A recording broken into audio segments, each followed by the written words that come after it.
sudah selesai. Beri salam.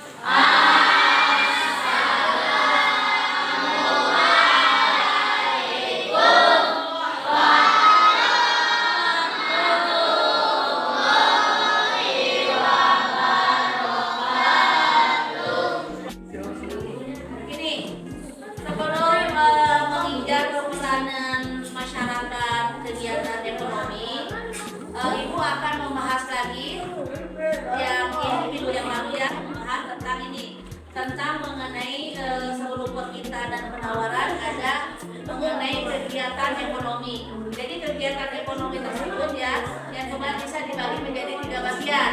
Pertama produksi, kedua distribusi, dan ketiga konsumsi ya.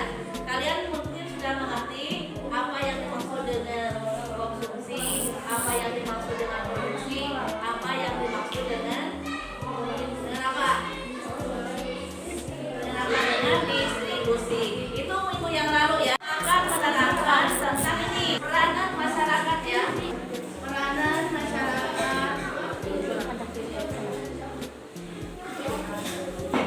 dalam kegiatan ekonomi. Nah, dari peranan kegiatan ekonomi tersebut yang akan dibahas oleh Ibu yaitu mengenai apa? Mengenai permintaan dan penawaran. Nah, untuk permintaan dan penawaran minggu yang lalu kalian sudah praktek ya, yaitu membahas tentang apa? Praktek wirausaha ya.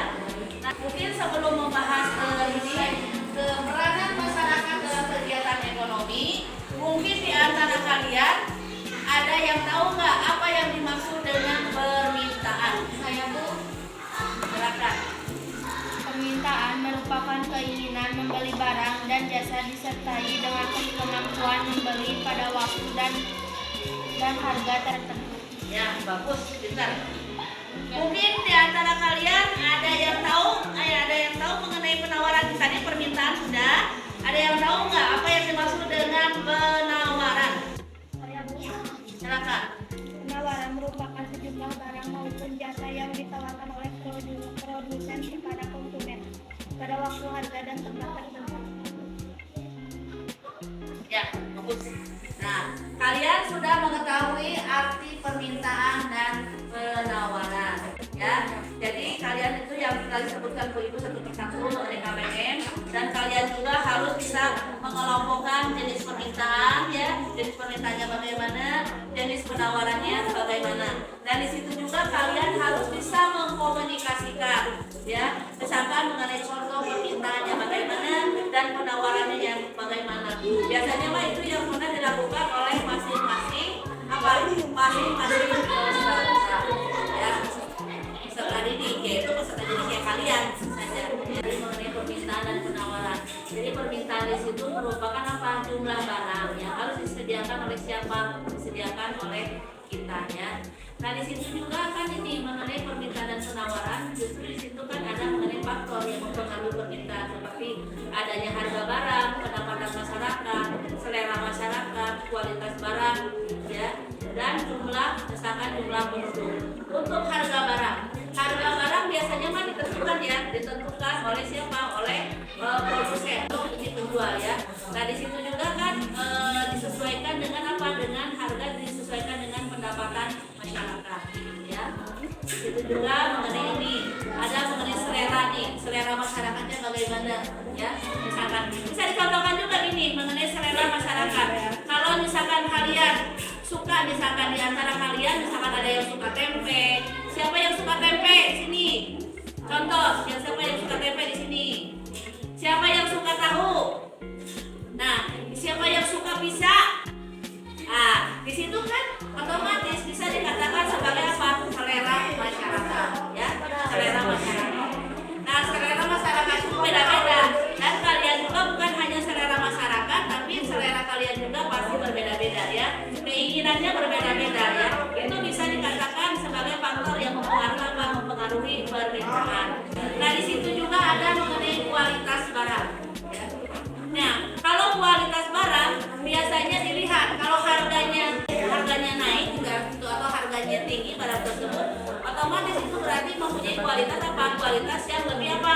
Yang lebih bagus, yang lebih baik. Dibandingkan misalkan harga murah tapi kualitasnya kurang. Nah, ibu mau tanya kepada kalian, apakah di antara kalian ada misalkan nih barangnya mau yang barang yang bagus atau yang jelek? Bagus. Bagus. Misalkan ini harga atau kualitas barangnya bagus tapi harganya apa? Istilahnya melonjak tinggi atau misalkan tinggi harganya. Apakah kalian mau beli atau tidak? Mau beli atau tidak? Beli. Tapi kalau misalkan kualitas barangnya jelek, ya, tapi harganya nih melambung tinggi, apakah kalian mau dibeli atau tidak? Jadi kalau misalkan ini kita untuk membeli suatu barang harus dilihat dulu ya. Jadi istilahnya gini, barang misalkan harga barang tersebut, misalkan contohlah tas ya, tas tersebut akan nilainya tinggi atau misalkan besar harganya ya, atau misalkan oh ini harganya misalkan sekitar misalkan 150-an ibarat gitu ya, tapi kualitas barangnya bagus dibandingkan misalkan harganya misalkan ada tas yang satu lagi tapi harganya mahal tapi ada kualitasnya mengenai apa? Kualitas tasnya jelek. Atau bisa juga nih harganya misalkan murah tapi kualitas barang tersebut apa? Jelek ya. Jadi itu kalian tinggal memilih mau barang yang mana, apakah barang yang jelek atau misalkan barang yang tidak jelek. Permintaan dan penawarannya kita bisa lihatlah dari harga, pertama harga barang. Jadi jika harga barang meningkat maka peningkatan atau jumlah barang akan sedikit ya, dan jika barang menurun maka permintaan jumlah barang akan banyak ya. Jadi disesuaikan dengan apa? Dengan permintaan antara produsen ya, produsen otomatis ke konsumen ya. Dan disitu juga ada mengenai pendapatan masyarakat. Kalau mengenai pendapatan masyarakat itu beda-beda setiap masyarakat ya, mengenai apa? Mengenai penghasilan, ada yang besar, ada yang kecil ya. Misalkan ada misalkan yang berpenghasilan misalkan 250 ya, ada misalkan yang 25 ya, itu tergantung apa? Tergantung ini mengenai pendapatan masyarakat. Itu beda-beda setiap masyarakat ya. Jadi jika pendapatan masyarakat naik maka akan bertambah pula mengenai apa? Barang yang diminta, atau sebaliknya jika permintaan pendapatan masyarakat menurun maka bertambah pula barang yang akan dimiliki ya. Itu mengenai pendapatan masyarakat. Nah di situ juga selain ada pendapatan masyarakat ya, yang tadi dikatakan oleh ibu yang mengenai selera masyarakat. Kalau selera masyarakat kan beda-beda tadi ya, sudah dicontohkan. Ada yang misalkan senang makan tempe, ada yang senang makan tahu, gitu ya, banyak banget.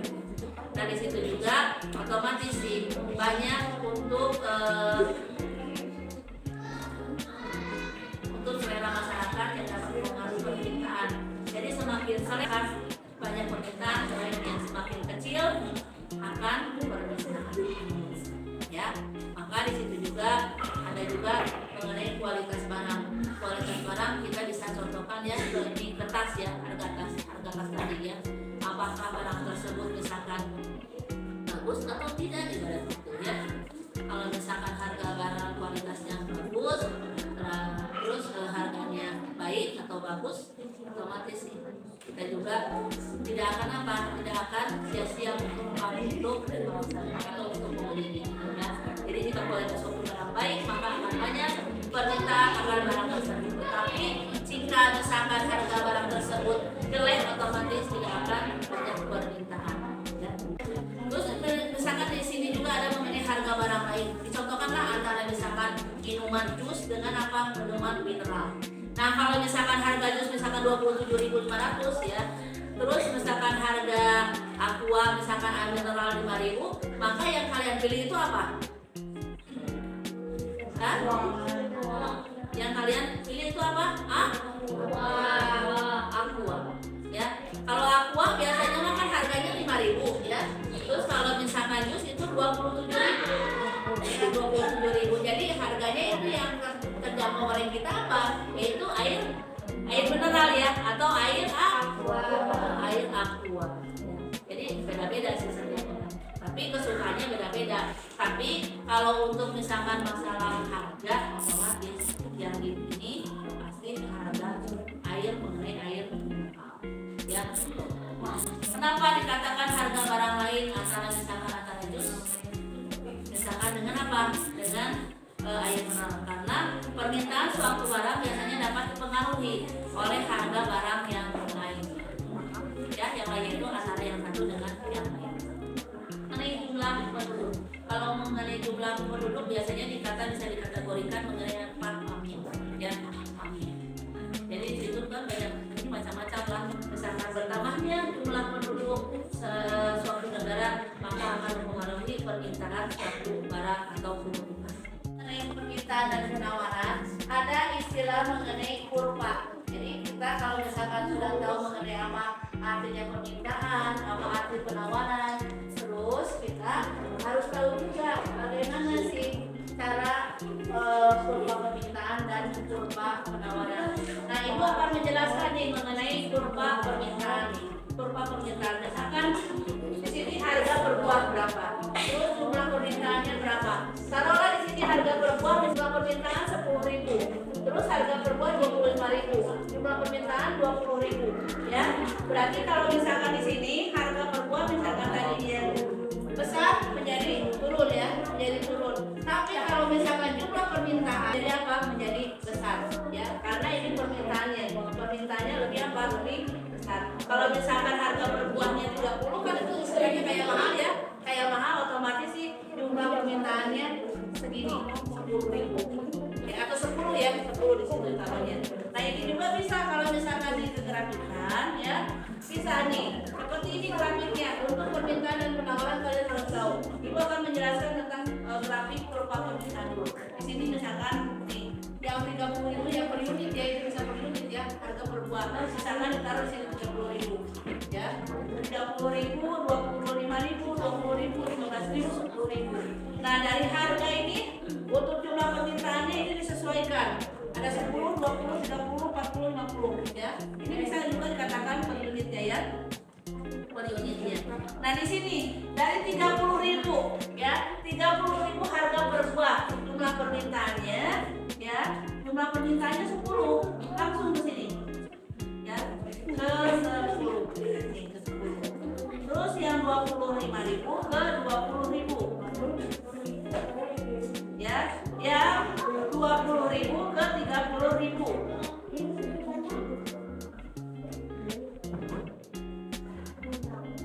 Nih 30.000 ya. Yang 15.000 ke 40.000. Yang 10.000 ke 50. Nah, jadi untuk menentukan bagaimana sih kurva permintaan. Kalau kurva permintaan otomatis ini titik-titik dulu, di sini titik dulu. Jadi begini, tarik di sini. Ya. Ini harus ditarik ke sini ya. Ya. Nah, ini dikatakan kurva ya, kurva permintaan. Ya.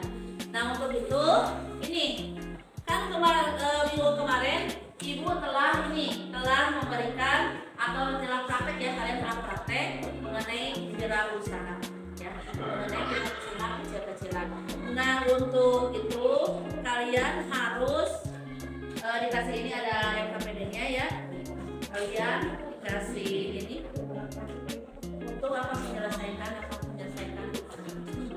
ini pertanyaannya, kalian jawab ya, disesuaikan dengan hasil yang kemarin praktek ya, mengenai permintaan dan penawaran, yaitu prakteknya mengenai wirausaha kecil-kecilan. Kan kalian sudah paling pedagang ya, pedagang kecil-kecilan ya. Seperti dikerjakan ini di kertas 1 lembar ya, dikerjakan 1 lembar.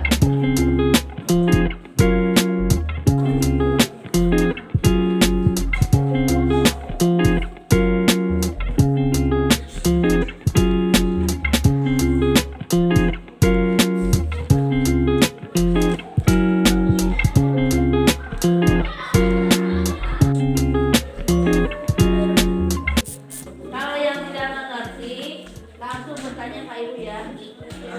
Ini sesuaikan dengan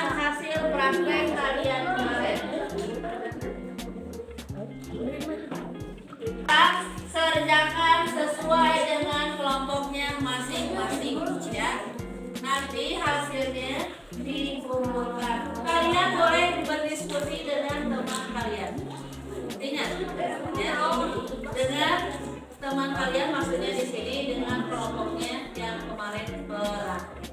Ya, silakan.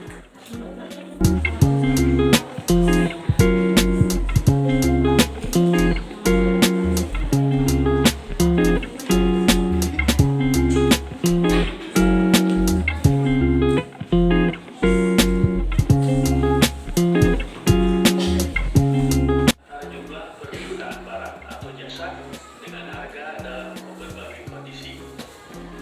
Kita lihat jenis-jenis permintaan.